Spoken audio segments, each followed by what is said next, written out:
Hello students, in the series of literary terms, today the term under discussion is heroic couplet. This term is related to the type of stanza forms. As its name suggests, it's a couplet, a unit of two rhyming lines like stream, theme, dull, full, life, fives. Two lines rhymed together.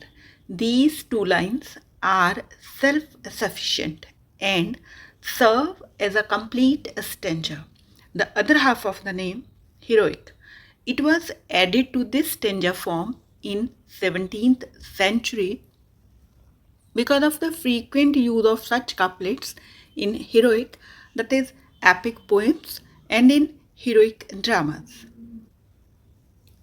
The meter used in this stanza is iambus, means here one foot has two syllables, first weak and second stronger, and total such 5 foot or feet are there, so it is iambic pentameter, as the curfew tolls the knell of parting day. We have separate videos on iambic pentameter. The link is given in the description. Heroic couplet was first used by Chaucer, 14th century poet Chaucer, who adopted it perhaps from old French verse. Some of the Chaucer's Canterbury Tales, as also the prologue, are in couplets. At the end of the 16th century, Spenser, Marlowe, Shakespeare made various uses of the heroic couplet. With Dryden and Pope, 17th century poets, we come to the real masters of the heroic couplet. They made the couplet regular and correct, and at the same time a very flexible and polished medium of the poetic expression. Dryden wrote no fewer than 30,000 couplets. He used the couplet not only for his narrative and satiric poems like Absalom and Achitophel, the Medal, Macflegno, in the Hind and the Panther, but also for his heroic tragedies like Aurangzeb and the Conquest of Granada. Pope perfected the couplet. All his important poems like The Rape of the Lock, The Dungeon, Essay on Man, and Essay on Criticism are in couplets.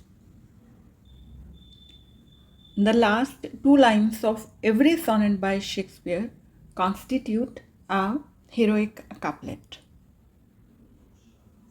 After Dryden and Pope, the most important and weightiest wielder of heroic couplet is Dr. Johnson, whose Vanity of Human Wishes is his greatest work.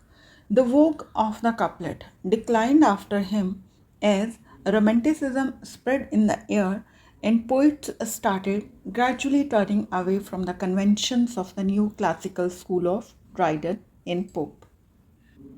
Because in romantic era most of the emotional poetry was written, and heroic couplets rapidity, balance, and epigrammatic flavor render it suitable particularly for satiric and narrative poetry, in the very same qualities make it unsuitable for elegiac, tender, passionate, or lyrical verse.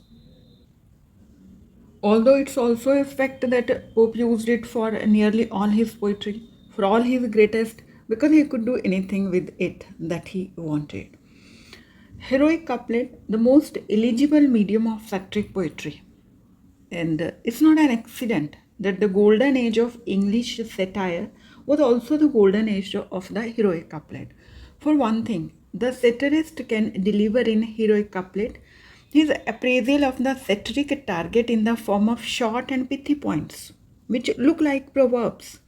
And according to George Saintsbury, Dryden's heroic couplet have the sound of an actual slap in the face.